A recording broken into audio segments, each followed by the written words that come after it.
പ്രസവവുമായി ബന്ധപ്പെട്ടിട്ട് പറഞ്ഞു അത് ശാസ്ത്രം പുരോഗമിച്ചെടുത്ത് ഒരുപാട് മാർഗ്ഗങ്ങളുണ്ട്.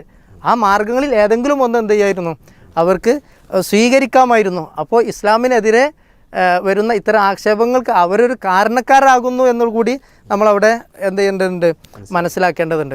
പിന്നെ പ്രവാചകൻ സല്ലല്ലാഹു അലൈഹി വസല്ലം പറഞ്ഞു നിങ്ങൾ ചികിത്സിക്കണം.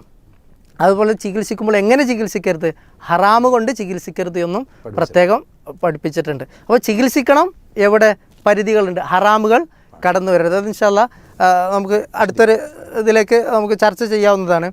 പക്ഷേ ഈ ചികിത്സകൾ ഈ നമ്മൾ ചികിത്സിക്കുമ്പോൾ എങ്ങനെയാണ് മാറുന്നത്, നമ്മൾ കൊടുക്കുന്ന മരുന്ന് അതല്ലെങ്കിൽ നമ്മൾ ചെയ്യുന്ന എന്താണോ പ്രതിവിധി കാണുന്നത് ആ പ്രതിവിധി ഉപയോഗപ്പെടുത്തുമ്പോൾ അവിടെ അള്ളാഹുവിൻ്റെ ഇതിന് വരുന്നു, അള്ളാഹുവിൻ്റെ തീരുമാനം വരുന്നു, അതിലൂടെ രോഗം മാറുന്നു.